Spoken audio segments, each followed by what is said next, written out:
Hi everybody, and welcome to my AP Style presentation on boys, girls, youth, children, and gender.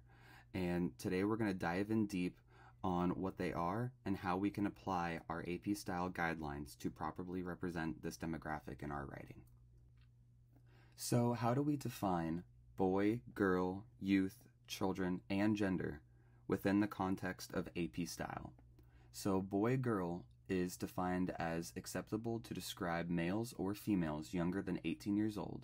Youth is applicable to a boy or girl from the ages of 13 until their 18th birthday. Gender, sex, and sexual orientation refers to internal and social identity and often corresponds with, but is not synonymous with, sex. Gender-neutral language, in general, is terms for jobs or roles that can apply to any gender.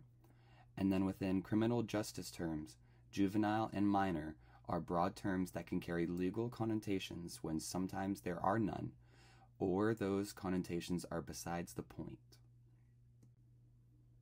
So let's discuss some rules and guidelines on how to properly address our demographic according to our AP Style handbook. For boys and girls, it is always inaccurate to call people under 18 years old men or women, and people that are 18 years and older boys or girls. Please be aware of the nuances and unintentional implications of your actions. Child-free and childless. Avoid these terms other than in direct quotations that are essential to the story. They may be viewed as loaded or demeaning to your subject. Gender-neutral language. Language aims to treat people equally and is inclusive of people whose gender identity is not strictly male or female. And in accordance to our criminal justice section of our book, the terms juvenile and minor carry clinical tones and inadvertently suggest guilt in situations of crime or conflict. They can be dehumanizing. They can be perceived as having racial connotations.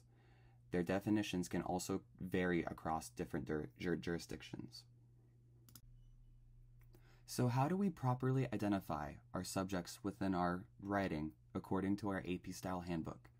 Let's look at some examples.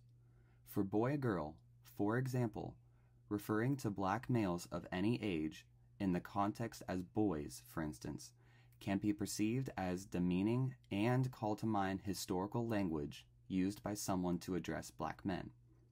Be specific about ages if possible, or refer to black youths, black children, black teens, or similar when we are addressing youth individuals, or use the words black males or black adults when we were talking about anyone over the ages of 18 years old. For gender-neutral language, consider any word or term that has the effect of emphasizing one gender over another.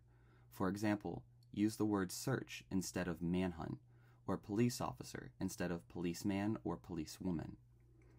In the context of children, avoid using child-free or childless when talking about an individual that does not have children. Instead, use don't have children when referring to their parental status.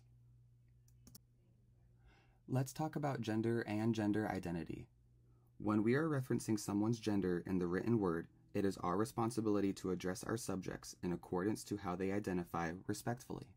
Gender identity is a sensitive topic socially and politically, and it is our responsibility to properly represent not only our clients, but our publics at large in reference to gender and gender identity. According to our AP Style handbook, experts from organizations including the American Medical Association, American Psychiatric Association, and American Psychological Association say that gender is a spectrum, not a binary structure consisting of only males and females. Since not all people fall under one of the two categories for sex or gender, as in the cases of non-binary and intersex people, avoid references to both, either, or opposite sexes or genders.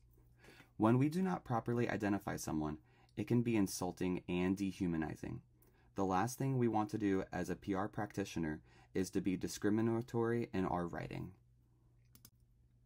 I hope this helps you in how to properly address boys, girls, youth, children, and gender in your AP style writing as a future PR practitioner.